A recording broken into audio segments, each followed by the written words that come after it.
Hello' students, তো বৰ্তমান যিহেতু তোমালোকৰ ছামাৰ ভেকেশ্যন চলি আছে, স্কুলো বন্ধ হৈ আছে, এইটো টাইমত বহুতৰ পঢ়িব মন নাযাব, কিন্তু যদি তোমালোকে এখন টাইম টেবুল বনাই লোৱা আৰু ভালকৈ পঢ়া তেনেহ'লে তোমালোকৰ ৰিজাল্ট ভাল হ'বই। তো চোৱা, কিতাপ আদি যিমান ইম্পৰ্টেণ্ট হয় আমাৰ কাৰণে সিমানেই ইম্পৰ্টেণ্ট হয় এখন টাইম টেবুল। তো কিতাপখিনি আমাক যিহেতু লাগিবই পৰীক্ষাৰ কাৰণে, সেনেকুৱা নিচিনা টাইম টেবুল এখনো কিন্তু প্ৰয়োজন হ'বই। চোৱা, গাইড বুক বা নোটছ এইবিলাক কিনিলে কিন্তু পইচা দিব লাগে, কিন্তু টাইম টেবুল এখন তোমালোকে ফ্ৰীতে নিজৰ কাৰণে বনাই ল'ব পাৰিবা। আৰু আজিৰ ভিডিঅ'টো আমি তাকে তোমালোকক দিবলৈ গৈ আছোঁ। ইয়াৰ আগতেও তোমালোকে নিশ্চয় বহুতো টাইম টেবুল বনাইছিলা, যেনেকৈ 6টাৰ পৰা 8টালৈ কিবা এটা পঢ়িম, 8টাৰ পৰা 10টালৈ কিবা এটা ছাবজেক্ট পঢ়িম, কিন্তু তেনেকুৱাকৈ আচলতে পঢ়া নহয়। আৰু গৰম বন্ধ কেইদিনটো একদমেই পঢ়া নহয়। সেইটো কাৰণে একদম ইজিভাৱে তোমালোকৰ বাবে এখন ৰুটিন লৈ আনিছোঁ, চবেই ফ'ল' কৰিব পাৰিবা। মাত্ৰ 6 ঘণ্টা এটা তোমালোকে দিয়া, তোমালোকৰ ভাল হ'বই। তোমালোকৰ মৰ্ণিং আৰু নাইট ছেশ্যন আমি ৰাখিছোঁ, এই দুটা টাইমত পঢ়িব লাগিব। আৰু একেৰাহে 5 ঘণ্টা 4 ঘণ্টা তেনেকুৱাও নহয়, মাজে মাজে গেপো থাকিব, যাতে তোমালোকে ধুনীয়াকৈ অকণমান টাইম ৰেষ্টটো ল'ব পাৰিবা। আৰু লগতে পঢ়াৰ মাজত তোমালোকে এটা সময়ত ৰিডিং আদিও কৰিব পাৰিবা, এটা সময়ত তোমালোকে কুৱেশ্যন প্ৰেক্টিছ আদিও কৰিব পাৰিবা। আৰু লগতে আমি 3টা গ্ৰুপত তোমালোকৰ চিলেবাছটো ভগাই দিছোঁ, যাতে তোমালোকে হাফ ইয়াৰলিৰ কাৰণে চিলেবাছখনো যদি একদম সোনকালে ফিনিছ কৰিব পাৰা, আৰু লগতে ইউনিট টেষ্টৰ যোনখিনি পঢ়িছিলা সেইখিনিও পাহৰি নোযোৱা, তেনেকুৱা নিচিনাকৈ এখন টাইম টেবুল লৈ আনিছোঁ।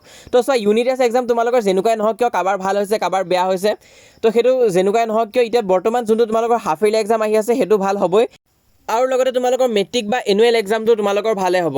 আৰু চোৱা, বহুতে ভাবা যে এতিয়াৰ পৰা আমি যদি ভালকৈ পঢ়োঁ তেনেহ'লে 80%, 90% আহিবনে নাই, ফাৰ্ষ্ট ডিভিজন এটা এটলিষ্ট আনিব পাৰিম নে নাই। তো চোৱা, নিশ্চয় আনিব পাৰিবা। তোমালোকে যদি এইম কৰিছা যে তোমালোকক ফাৰ্ষ্ট ডিভিজন এটা লাগে, সেইটো তোমালোকে ডেইলি অকণমান টাইম পঢ়িও যদি ভালকৈ মন দি পঢ়া পাই যাবা। 80%ও যদি লাগে তেতিয়াও তোমালোকে অকণমান কষ্ট কৰা, এই টাইম টেবুলখন ফ'ল' কৰা, ইজিলি পাবা। আৰু আনকি 90%ও পচিবল হয় যদিহে তোমালোকে এই টাইম টেবুলখন ফ'ল' কৰা, যোনটো আমি তোমালোকক দিবলৈ গৈ আছোঁ। তোমালোকে জাষ্ট ফ'ল' কৰিলে হ'ল, একদম ইজি টাইম টেবুল হয়, মই দেখাই আছোঁ কেনেকুৱা হয়। তাৰ আগত তোমালোকে যদি চেনেলটোত প্ৰথমবাৰৰ বাবে আহিছা, ছাবস্ক্ৰাইব কৰি ল'বা, কাৰণ আমি এনেকুৱা নিচিনাকৈ আগৰ পৰা হেল্প কৰি আহি আছোঁ আৰু পিছলৈ আমি হেল্প কৰি যাম। বৰ্তমান কেইদিনমান ভিডিঅ' দিয়া হোৱা নাছিলে, কিন্তু এতিয়া আমি আকৌ আহি গৈছোঁ আৰু ৰেগুলাৰ ভিডিঅ' দিয়া হ'ব। তোমালোকে চেনেলটো ছাবস্ক্ৰাইব কৰি থৈ দিবা, লগতে কমেণ্টত জনাবা। যোৱাবাৰ আমি ষ্টুডেণ্টছক সুধিছিলোঁ যে তোমালোকে কিমান ঘণ্টা পঢ়া, বহুতে কৈছিলে ছাৰ 3 ঘণ্টা পঢ়োঁ, কিছুমানে কৈছিলে 2 ঘণ্টা, আৰু বহুত এনেকুৱা ষ্টুডেণ্ট আছিলে যোনে কৈছিলে যে আমি 5-10 মিনিটমানহে ভালকৈ পঢ়িব পাৰোঁ। তো চোৱা, এতিয়া তোমালোকে কমেণ্টত জনাবা যে কিমান পঢ়া, পৰীক্ষাৰ আগত তোমালোকে কিমান ঘণ্টা পঢ়া, সেইটো আমাক কমেণ্ট কৰি জনাই দিবা। তেতিয়া আমি এক্সামৰ আগে আগে এখন ৰুটিন ওলাম, যোনটো একদম এক্সামৰ কেইদিন তোমালোকে ফ'ল' কৰিব লাগিব। আৰু ৰুটিন বনাওঁতে আৰু এটা কথা, তোমালোকে কিন্তু 7-8 ঘণ্টা ডেইলি শুব লাগিব, মাজে মাজে ব্ৰেক ল'ব লাগিব, আৰু ফিজিকেল এক্টিভিটি অকণমান কৰিব লাগিব। তো এইখন হৈছে তোমালোকৰ টাইম টেবুল, মৰ্ণিং শ্বিফ্ট আৰু নাইট শ্বিফ্ট আছে। তো কেতিয়াৰ পৰা আৰম্ভ হ'ব চোৱা, তোমালোকৰ ষ্টাডি ৰুটিনখন 8টা বজাৰ পৰা আৰম্ভ হ'ব। 8 AM পৰা তোমালোকে 9:30 AM পঢ়িব লাগিব। তো এইটো সময়ত তোমালোকে এখন ছাবজেক্টে ল'বা মৰ্ণিঙৰ কাৰণে। মৰ্ণিঙৰ কাৰণে 2-3খন ছাবজেক্ট ল'বৰ কাৰণে দৰকাৰ নাই, এখন ছাবজেক্ট আমি ল'ম, আৰু সেইটো আমি 8 AM পৰা 9 AM আমি পঢ়িম। আৰু এতিয়া বহুতে ক'বা যে ছাৰ এইটো 6টা বজাৰ পৰা দিব লাগিছিল, ৰাতিপুৱা 6টা বজাৰ পৰাই পঢ়িলোঁ হয়, অকণ বেছি সময় পালোঁ হয়। কিন্তু টাইম টেবুলখন মই তেনেকুৱাকৈ দিয়া নাই, কাৰণ মই জানো কেতিয়াবা যদি আমি কেনেবাকৈ যদি লেট উঠি যাওঁ, ধৰি লোৱা তোমালোকে বনাইছিলা টাইম টেবুলখন 6টা বজাৰ পৰা, উঠি গ'লা 7টা বজাত, তেনেহ'লেতো পঢ়িবই মন নাযাব। সেইটো কাৰণে মই একদম 8 AM পৰাই বনাইছোঁ। আৰু ময়ো জানো যে এইকেইদিন উঠাটো ইমান এটা পচিবল নহয়, সোনকালে উঠাটো। আমি এইকেইদিন দেৰিকৈ উঠোঁ, কাৰণ স্কুল থকা কেইদিনটো যিহেতু ডেইলি আমি সোনকালে উঠিব লগা হয়, এইকেইদিনে অকণমান শুব পৰা যায়। তো সেইটো কাৰণে আমি 8 AM পৰা ৰাখিছোঁ। কিন্তু তোমালোকে যদি 8টা বজাৰ পিছতো যদি শুয়ে আছা, তেনেহ'লে কিন্তু ভুল কাম কৰি আছা, কাৰণ এইবাৰ তোমালোকে হয়তো ক্লাছ 9 বা ক্লাছ 10ত আছা, আৰু এই সময়খিনি কিন্তু তোমালোকৰ বাবে খুবেই ভেলুৱেবল হয়। আৰু ইয়াত যদি তোমালোকে 9টা-10টা বজালৈ শুই থকা, তেনেহ'লে কিন্তু নহ'ব। সেইটো কাৰণে মই 8 AM পৰা দিছোঁ। 8 AM পৰা 9:30 AM, 1 ঘণ্টা 30 মিনিট তোমালোকে যিকোনো এটা ছাবজেক্ট প্ৰথম পঢ়িবা। মই কোৱা নাই যে কুৱেশ্যন প্ৰেক্টিছ কৰিবা, তেনেকুৱা নিচিনা কোনো কথা নাই, অকল পঢ়িবা, থিয়ৰিখিনি ভালকৈ বুজিবা যে কি দি আছে চেপ্টাৰটোত আৰু কি কোৱা হৈছে, কনচেপ্টখিনি কি হয়। তাৰপিছত তোমালোকে 30 মিনিট ব্ৰেক এটা ল'বা। ব্ৰেকটোত অকণমান এনেই তোমালোকে খোজকাঢ়ি ল'বা বা পানী খাই ল'বা। তাৰপিছত সেই 30 মিনিট ব্ৰেকটোত অকণমান ৰৈ তোমালোকে ডাইৰেক্ট 10 AM পৰা আকৌ পঢ়া ষ্টাৰ্ট কৰি দিবা। 10 AM পৰা তোমালোকে একদম 11:30 AM পঢ়িবা। আকৌ 1 ঘণ্টা 30 মিনিট এটা তোমালোকে পঢ়িবা। আৰু এইখিনি সময়ত কি কৰিব লাগিব, প্ৰথমখিনিত আমি 8 AM পৰা 9:30 AM সেই ছাবজেক্টটোৰ থিয়ৰিখিনি ভালকৈ বুজিলোঁ। কিন্তু 10 AM পৰা 11:30 AM আমি কুৱেশ্যন প্ৰেক্টিছ কৰিম, আৰু কুৱেশ্যনবিলাক ছল্ভ কৰিবৰ কাৰণে চেষ্টা কৰিম। আৰু সেই ছল্ভ কৰোঁতে যোনখিনি টপিক পাৰা নাই, সেই টপিকখিনি আমি আকৌ কিতাপখন ওলাই আকৌ ভালকৈ পঢ়িম। তো সেনেকৈ পঢ়িলেহে তোমালোকৰ কিন্তু আচলতে কনচেপ্টখিনি ক্লিয়াৰ হ'ব। তোমালোকে যদি ভাবা যে 1 ঘণ্টা গোটেইখিনি ছাবজেক্ট দি এদিনতে পঢ়িম, তেনেহ'লে কিন্তু ভুল ভাবি আছা। তাত তোমালোকে কুৱেশ্যন প্ৰেক্টিছ ক'ত কৰিবা, পঢ়িবাই ক'ত 1 ঘণ্টাত, তো সেইটো কথা আছে। তো সেইটো কাৰণে এইটো ফৰ্মেট ইউজ কৰিবা। তাৰপিছত 3 PM পৰা 4 PM তোমালোকৰ যদি স্কুলৰ পৰা কিবা হোমৱৰ্ক বা এছাইনমেণ্ট দিছে সেইখিনি কৰিবা, বা টিউশ্যনৰ যদি হোমৱৰ্ক আদি দিছে সেইখিনিও কৰি ল'বা, কাৰণ বহুতেতো টিউশ্যন লোৱা আৰু টিউশ্যনত হোমৱৰ্ক আদি দিয়ে। তো সেইখিনি কেতিয়া কৰিবা, সেইটো কাৰণে তোমালোকে 3টা বজাৰ পৰা 4টা বজালৈ সেইটো টাইম ধৰি ল'বা। তাত কিবা কৰিব লগা আছে যদি কৰিবা, বা যদি একো কৰিব লগা নাই তেনেহ'লে কিবা এক্টিভিটিয়ে কৰিবা, কিবা স্পৰ্টছ খেলিছা বা কিবা কৰিছা সেইখিনি কৰি ল'বা। তাৰপিছত নাইট টাইমৰ পৰা আকৌ আমাৰ ষ্টাৰ্ট হ'ব ষ্টাডি ছেশ্যনটো। 6 PM পৰা 7:30 PM লৈ আকৌ তোমালোকে এতিয়া বেলেগ এখন ছাবজেক্ট পঢ়িবা, ছাবজেক্ট নাম্বাৰ 2খন পঢ়িবা। তাৰপিছত সেইখন ছাবজেক্ট তোমালোকে প্ৰথম আকৌ তেনেকুৱা নিচিনাকৈ প্ৰথম থিয়ৰিখিনি বুজি ল'বা, কনচেপ্টখিনি বুজি ল'বা কি কোৱা হৈছে। তাৰপিছত 30 মিনিট ব্ৰেক এটা ল'বা, ব্ৰেকটো লৈ তোমালোকে আকৌ 8 PM পৰা 9:30 PM লৈ আকৌ পঢ়া ষ্টাৰ্ট কৰিবা।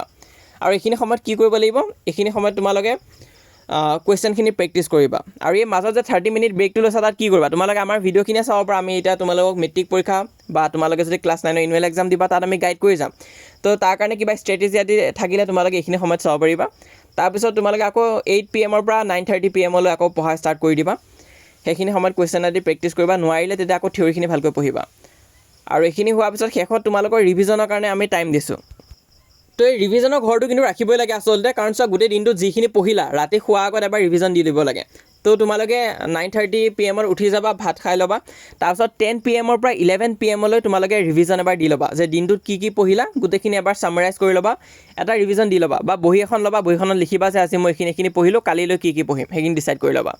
তো এইখন আছিলে ৰুটিন। এদিনত দুটাকৈ ছাবজেক্ট পঢ়িবা, যিকোনো দুটা হ'ব পাৰে, মৰ্ণিং শ্বিফ্ট আৰু ইভিনিং শ্বিফ্ট থাকিব। তাত মাত্ৰ তোমালোকে 6 ঘণ্টা এটা দিব লাগিব, 6 ঘণ্টা এটা তোমালোকে দিব লাগিব পঢ়াৰ ওপৰত, আৰু 1 ঘণ্টা এটা ৰিভিজনৰ ওপৰত দিলেই হ'ল। তোমালোকৰ ৰিজাল্ট অট'মেটিকলি ভাল হৈ যাব। এতিয়া কথাটো হ'ল যে আমি মনডে কি পঢ়িম, টিউজডে কি পঢ়িম, ৱেডনেছডে কি পঢ়িম। চোৱা তোমালোকে এতিয়া ছাবজেক্টখিনি ভাগ কৰি ল'বা।